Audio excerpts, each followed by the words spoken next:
তো নতুন একটি লাস্ট মিনিট সাজেশন ভিডিওতে তোমাদের প্রত্যেককে জানাই আরও একবার স্বাগত। তো আজকের এই ভিডিওতে আমি তোমাদের সঙ্গে মাধ্যমিক 2024 সালের পরীক্ষার্থীদের জন্য জিওগ্রাফি অর্থাৎ ভূগোল সাবজেক্টটির প্রাকৃতিক এবং অর্থনৈতিক পার্ট, এই দুই পার্ট থেকেই প্রত্যেকটি বড় প্রশ্ন অর্থাৎ 5 নম্বর মানের যে বড় প্রশ্নগুলি এবছরের জন্য সর্বোচ্চ গুরুত্বপূর্ণ রয়েছে, সেই সর্বোচ্চ গুরুত্বপূর্ণ 5 নম্বর মানের প্রশ্নগুলিকে নিয়ে গুছিয়ে একটি সাজেশান তোমাদের সামনে তুলে ধরতে চলেছি, যে সাজেশানটি তোমাদের প্রত্যেকের জন্য অত্যন্ত গুরুত্বপূর্ণ এবং হেল্পফুল হতে চলেছে। আশা রাখছি ভিডিওতে শেয়ার করা প্রাকৃতিক এবং অর্থনৈতিক ভূগোল থেকে 5 নম্বর মানের এই প্রশ্নগুলিকে প্র্যাকটিস করলে তোমরা পরীক্ষার ক্ষেত্রে অবশ্যই কমন পাবে। তো মূল ভিডিওতে যাবো তার আগে তোমাদের কাছে ছোট্ট একটি অনুরোধ, যারা এখনও পর্যন্ত আমার চ্যানেলের নতুন রয়েছে অতি অবশ্যই চ্যানেলকে সাবস্ক্রাইব করে পাশে বেল আইকনটি ক্লিক করে অল নোটিফিকেশন সিলেক্ট করে পরবর্তীতে আর কিছু ইন্টারেস্টিং এডুকেশনাল ভিডিওর আপডেট সহ নোটিফিকেশন সবার আগে পাওয়ার জন্য। তাহলে চলো বন্ধুরা দেখে নাও যে কোন কোন 5 নম্বর মানের প্রশ্নগুলিকে তোমাদের প্রাকৃতিক এবং অর্থনৈতিক দুই পার্ট থেকে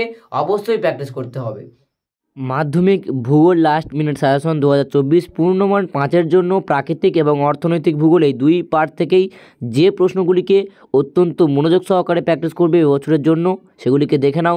প্রথম, প্রাকৃতিক ভূগোল থেকে যে প্রশ্নটিকে প্রথমে তোমরা অত্যন্ত গুরুত্ব সহকারে প্র্যাকটিস করবে সেই প্রশ্নটি হলো বায়ু ও জলধারার মিলিত কার্যের ফলে গঠিত ভূমিরূপগুলি চিত্রসহ আলোচনা করো। অত্যন্ত গুরুত্বপূর্ণ একটি প্রশ্ন। দ্বিতীয় প্রশ্ন, হিমবাহ ও বায়ুর ক্ষয়কার্যে ও সঞ্চয় কার্যের ফলে গঠিত ভূমিরূপগুলি চিত্রসহ আলোচনা করো। এই প্রশ্নটি অ্যাডজাস্ট আকারেও আসতে পারে কিংবা ক্ষয়কার্য ও সঞ্চয় কার্য আলাদা আলাদাভাবেও দিতে পারে। তো এই প্রশ্নটি প্রচুর পরিমাণে স্কুলের টেস্ট পরীক্ষায় এসে গেছে। প্রশ্নটি অত্যন্ত গুরুত্বপূর্ণ এবছরের প্রত্যেকটি পরীক্ষার্থীদের জন্য। তৃতীয় প্রশ্ন, চিত্রসহ বায়ুমণ্ডলের স্তরবিন্যাস করো। তার পরবর্তী প্রশ্ন, বায়ুর চাপ বলয়ের সঙ্গে নিয়ত বায়ুর সম্পর্ক লেখো। তার পরবর্তী প্রশ্ন, চিত্রসহ বৃষ্টিপাতের শ্রেণীবিভাগ করো। তার পরবর্তী প্রশ্ন, নিরক্ষীয় ভূমধ্যসাগরীয় জলবায়ুর বৈশিষ্ট্যের তুলনামূলক আলোচনা করো। এই প্রশ্নটিও অত্যন্ত গুরুত্বপূর্ণ প্রথম দুইটি প্রশ্নের মতনই। তার পরবর্তী প্রশ্ন, চিত্রসহ জোয়ার ভাটা সৃষ্টির কারণ আলোচনা করো। তার পরবর্তী প্রশ্ন 8-এর দাগে যে প্রশ্নটি এবছরের জন্য মোস্ট ইম্পর্টেন্ট ধরা যায়, এই প্রশ্নটি এবছর প্রাকৃতিক ভূগোল থেকে আসতে চলেছে এমন একটি প্রশ্ন হলো বর্জ্য ব্যবস্থাপনায় 4R পদ্ধতি ও শিক্ষার্থীদের ভূমিকা আলোচনা করো।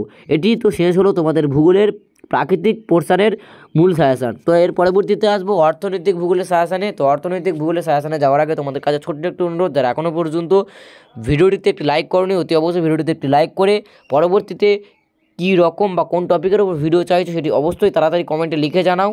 আর ভিডিওটি ভালো লাগলে একটি শেয়ার করে দিতে একেবারে ভুলো না। তো অর্থনৈতিক ভূগোলের প্রথম প্রশ্নটি হলো চা কফি গম চাষের অনুকূল ভৌগোলিক পরিবেশ আলোচনা করো। দ্বিতীয় প্রশ্ন, জলসম্পদ সংরক্ষণের বিভিন্ন পদ্ধতি উল্লেখ করো। তৃতীয় প্রশ্ন, পূর্ব ও মধ্য ভারতের লৌহ ইস্পাত শিল্পের কেন্দ্রীভবনের কারণ কী।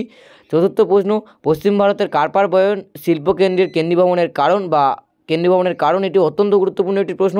তার পরবর্তী প্রশ্ন, জলপথকে উন্নয়নের জীবনরেখা বলা হয় কেন। বিমানপথের সুবিধা ও অসুবিধা, আন্তর্জাতিক বিমানপথগুলির নাম লেখো। তার পরবর্তী, ভারতের জলবায়ু নিয়ন্ত্রণের প্রধান কারণ আলোচনা করো। তার পরবর্তী, জনসংখ্যা বৃদ্ধির কারণ কী কী। বৈচিত্র্য সূচক মানচিত্রের সঙ্গে উপগ্রহ চিত্রের পার্থক্য লেখো। দৈর্ঘ্য বরাবর হিমালয় পর্বতের শ্রেণীবিভাগ করো। 10-এর দাগে পূর্ব উপকূলের সঙ্গে পশ্চিম উপকূলের পার্থক্য আলোচনা করো। 11 নম্বর প্রশ্ন, ভারতের জলবায়ুর বৈশিষ্ট্য লেখো। 12 নম্বর প্রশ্ন, ভারতের জলবায়ুর সঙ্গে স্বাভাবিক উদ্ভিদের সম্পর্ক লেখো। 13 নম্বর, উদাহরণসহ মৃত্তিকার শ্রেণীবিভাগ করো। মৃত্তিকা ক্ষয়ের কারণ কী। এবং অর্থনৈতিক ভূগোল থেকে লাস্ট প্রশ্ন, ভারতীয় কৃষির প্রধান সমস্যাগুলি কী কী, মৃত্তিকা সংরক্ষণের উপায়গুলি আলোচনা করো। তো ভিডিওতে শেয়ার করা প্রাকৃতিক এবং অর্থনৈতিক ভূগোল থেকে এই প্রশ্নগুলিকে তোমরা অত্যন্ত গুরুত্ব সহকারে প্র্যাকটিস করো। ইতিমধ্যেই দেখেই নিলে যে প্রাকৃতিক এবং অর্থনৈতিক পার্ট থেকে কোন কোন বড় প্রশ্নগুলিকে অবশ্যই প্র্যাকটিস করতে হবে। তো ভিডিওটা শেয়ার করা প্রত্যেকটি প্রশ্নকে সমান গুরুত্বপূর্ণ দিয়ে তোমরা প্র্যাকটিস করো, কারণ প্রত্যেকটি প্রশ্নই অনেকটাই গুরুত্বপূর্ণ। তাই কোনো প্রশ্নকে বাদ না দিয়ে প্রত্যেকটা প্রশ্নকে সমান গুরুত্ব দিয়ে প্র্যাকটিস করতে থাকো, পরীক্ষার ক্ষেত্রে অবশ্যই উপকৃত হবেই হবে। আর ভিডিওর কমেন্ট বক্সে লিখে জানিও যে এর পরবর্তীতে কোন টপিক বা কোন পার্টের উপরে ভিডিও নিয়ে আসলে তোমরা উপকৃত হবে। তোমাদের সাজেশান বা তোমাদের কমেন্ট অনুসারে পরবর্তীতে আমি ভিডিও নিয়ে আসার অবশ্যই চেষ্টা করবো। এই বলে আজকে ছোট ভিডিওটা এখানেই শেষ করলাম।